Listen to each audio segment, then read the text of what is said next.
Welcome to Topic Masculinity. Hi. Hey! We are answering all the questions for people who need advice out there. Relationships. My first instinct is, do you want to kiss her? Identity. Your coming out journey, it's yours. Masculinity. And with a lot of work, men can lactate. Yeah, some men can lactate. It's true. Thanks to Google Fi for sponsoring this video.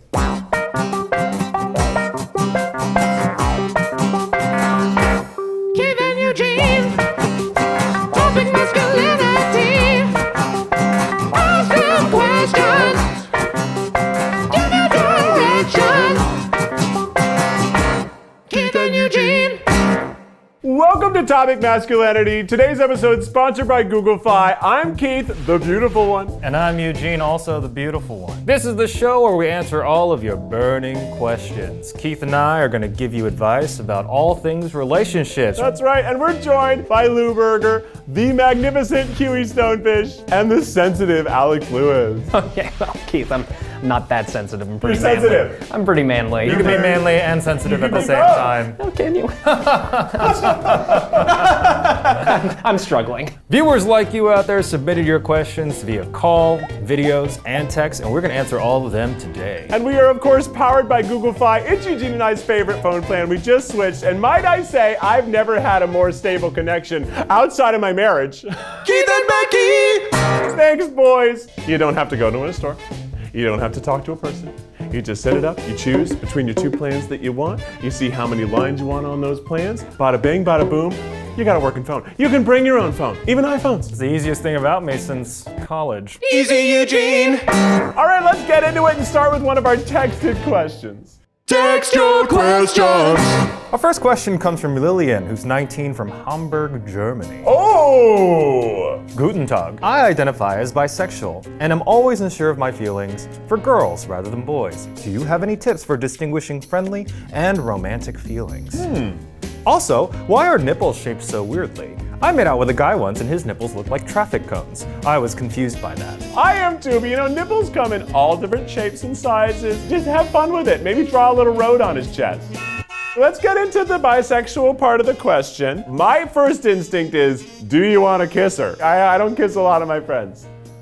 I do kiss Alex actually pretty frequently. You kiss quite a lot. But as a part don't you kiss in every performance part of a you do? beautiful performance. It's kind of a great example because you're platonic friends. Yeah. You've kissed, but you don't feel anything romantically. No, that's true. And Lillian, much like any queer identity, you're still in the process of discovering yourself. So the one piece of advice I would give is to not limit or condition your romantic feelings. Doesn't matter the gender, doesn't matter the sex. If you want to be with someone more, then you really like them. And if you don't want to let them go, then you really love them. Oh, that was beautiful. Keith and Eugene.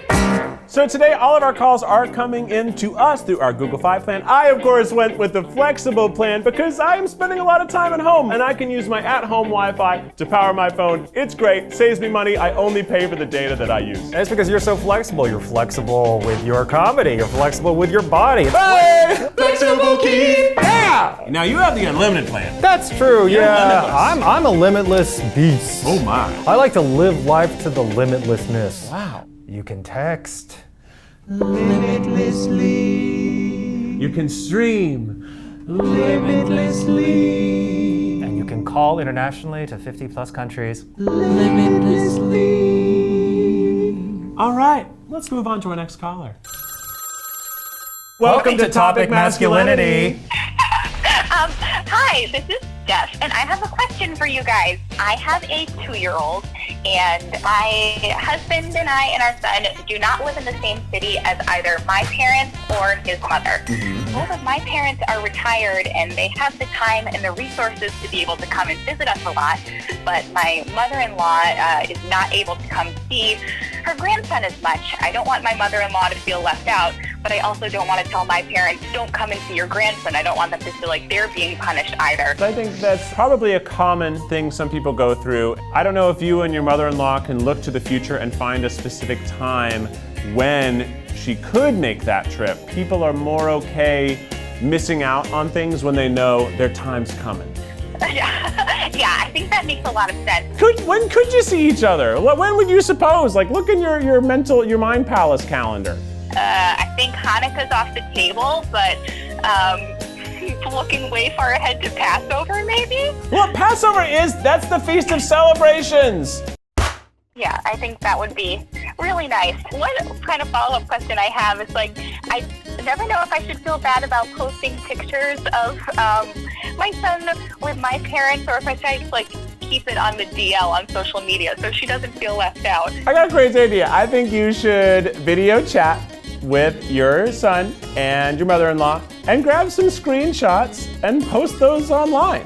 I think that will actually make her feel validated. It's not, because it will at least acknowledge you're really trying to show off the relationship. I think that's brilliant. Many people can't see their grandchildren this Hanukkah. Let's get a little Hanukkah ditty going for all those grandparents out there looking for their grandkids. Hit it, Lou Burger! If this Hanukkah's coming and your family you don't wish to hate, post some photos of them online. That will make them feel great. Whoa! Oh my gosh, you can play that all 8 nights. Thank you so much. Happy holidays to you all. Yeah, happy holidays to us all! Chag Sameach.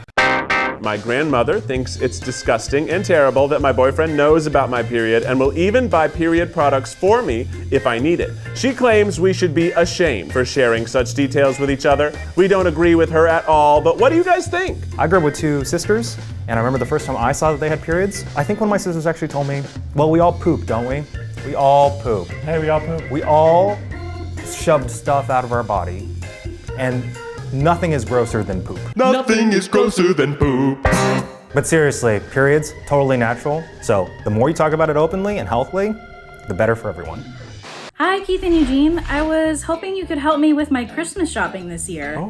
I have no idea what to get my dad. A lot of the things that stores put out for men are like grilling and power tools and bacon-flavored ties. I don't know. I'm a lesbian, so men really aren't my area of expertise, and I could use your help. Thank you so much. Well, I'm gonna go ahead and say, lesbian or not, dads are hard to shop for. I think a lot of the reason it's hard is because we, for some reason, gendered products. That already is dumb. Yeah. Here are some gifts we think would be good for your daddy or any daddy out there looking for a gift. Fun wallpaper. A poster of his favorite movie. A loud pair of pants. Can he pull them off? Time with his kids. A box of caterpillars. A nice haircut, because he probably hasn't had one before. A heavily pregnant cat.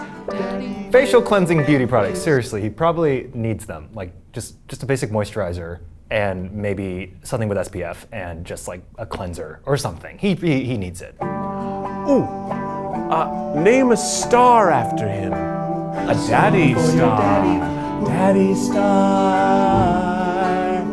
Intergalactic daddy star. Daddy. And a lot of daddies start as sons. And sons are a type of star. Also, any other type of technology which is never gendered in the first place, and everyone just needs that.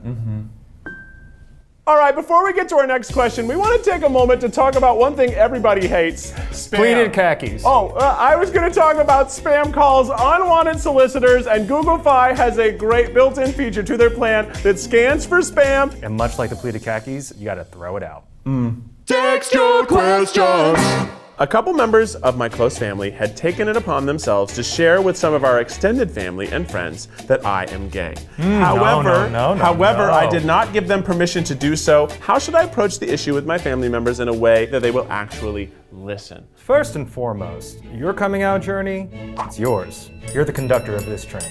Choo choo. No one else should or ever define it for you, especially the actual moment of coming out. The big thing is that you need to express that even though you want people to normalize being queer, the actual act of coming out is one of bravery. To come out, you have to make sure that everything is in place for you to feel safe. Others coming out for you threatens your safety, and I think that's something that you can very explicitly say to your family, and I think they will get that. And on the other hand, if it is a joyous occasion and people are very receptive, others shouldn't steal that moment from you either. Your great aunt Sally should not be taking that joy that you could be receiving from someone being able to discover your true self. Topic masculinity. Lou Burger, hit us with the Waiting for the Phone to Ring theme song. Waiting for the phone to ring, waiting for the phone to ring, waiting for the phone to ring. That's our plan. Waiting for a call from Uncle or man. Waiting for the phone to ring, waiting for the phone to ring. Really was hoping they would call during that song. Well, we can always try it again. 2, 3, 4. Waiting for the phone to ring, waiting for the phone to ring. We are okay. Hi, welcome to Topic Masculinity. Hello, this is Whitney. Whitney! Oh my gosh, that's Eugene's sister's name. That's my sister's name. gosh. Where are you, Whitney? I'm in Colorado. My sister Whitney is also in Colorado. I'm Nigerian and British, and my boyfriend is from the deep, deep, deep South, and he is very Caucasian. And he has a very unique European name, and I have a very important to me Nigerian name. And I just think that if we hyphenated our future children's names, I'm asking them to be kicked on the playground. Now, as far as your kid being ridiculed on the playground, I have bad news. No matter what you do, playgrounds are chaos.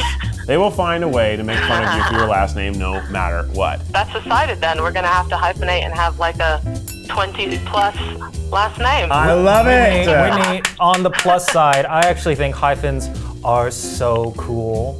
They're gonna be the coolest thing for the next gen. Stonefish, we have, on the keyboard over here, we got a combined last name. And it's not even hyphenated, it's literally just two last names next to each other with a space. Who needs a hyphen? Ooh, yeah, that's true. I mean, Whitney, say a word. Banana. Rug. Banana rug. That's a great last name. Well, now Conversation I'm just starter. name my children Banana Rug. Banana rug. Banana rug. Whitney, give us another word. Iron. Flannel. Iron flannel. Really good. Honestly, Iron flannel's pretty good. those kids sound really awesome. They Jacob sound Iron Flannel. way more interesting. Yeah, you just named my first and second children now. Yeah! All iron flannel and banana rug. You're not just continuing traditions of two cultures, you are starting new traditions. Yeah! Oh my gosh. Well, yeah, perfect. Problem solved. Problem solved. That's what we do here at Topic Masculinity. We solve problems. Thanks, guys. Bye. Okay, thank you. Bye now. Bye now. Bye now. Bye. Okay, bye. We'll talk to you soon. Bye, Whitney. Bye, Whitney. Bye now. Oh, bye now. Ciao. Bye now. Adios. Oh, she hung up. Hi, my name is Gio, and I use he/him pronouns. As a trans man, I deal with a lot of societal pressure from my family and from my social circles to conform to toxic masculinity. How do I make them stop, and how do I avoid internalizing it? This is a very excellent question. Yes, because we have to understand that, especially with the queer community, the idea of masculinity is very complicated. Because especially as a trans man, you might feel that you have to adhere to traditional norms. But what we are finding is to be true is that your expression of your own idea of masculinity is far more important than society's definition of that. They don't have to be chopping wood in the forest or buying the blue bottle of shampoo at the grocery store. I don't do either of those things. Societal pressures are always going to be there for trans men, for every man. Other people ultimately cannot define who you are. You are who you are.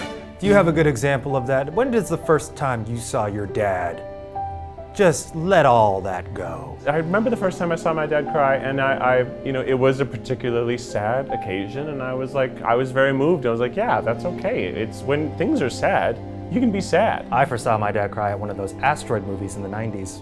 So whether it's one of those asteroid movies, there were two that came out in the same year, or the passing of a loved one, it's valid. Cry. I used to have a hard time crying, but one of my goals this year was cry more. That's a good goal. Beautiful. Alex, when was the last time you cried? Last week, watching beautiful videos of children get adopted by new parents online. What makes you cry? Really, really beautiful music that has those big swells, that has those, dissonance and resolutions that are so beautiful. How about you? One of two asteroid movies from the 90s.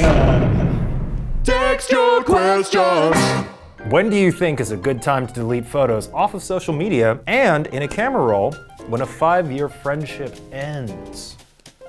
Well, Malin, I think there is no rule on when, you should or shouldn't. It's really a very personal thing. It's when do you feel ready to move on? And if you want to move on, a really easy way to help you move on is to just delete those photos. But if you ask us, when it comes to getting rid of negative things on your phone or on your socials, it is never too soon.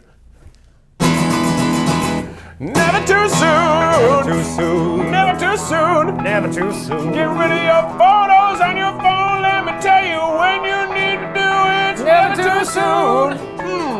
Never too soon. Never too soon. Never too Yeah, soon. never too soon. Never too soon. Never too soon. If I had a friend or a boyfriend or a girlfriend who hurt me in the past, you know what I'm gonna do? What? I'm gonna wash them out of my hair, I'm gonna get them out of my house, and I'm gonna delete all those photos. Soon you got these memories in your photo bank. You gotta get rid of them and gotta spec them away. You gotta say bye-bye at the end of the day, cause baby, it is never too soon. Never too soon. Never too soon. Never too soon. That's our show, everybody. It's never too soon. Thanks for joining us here at Topic Masculinity. Let's hug it out over here. Let's hug it out. Give it a little hug. We've been having fun. We've been giving advice. Thanks to Google Fi for sponsoring this video. Let us know in the comments what other things we should give advice about. You've been a great audience. We can't wait to see you next time. But until then, when should you replay this video? Well, it's never too soon. Oh no, never too soon. Oh, never too soon. Google Fi! Hold it. Oh.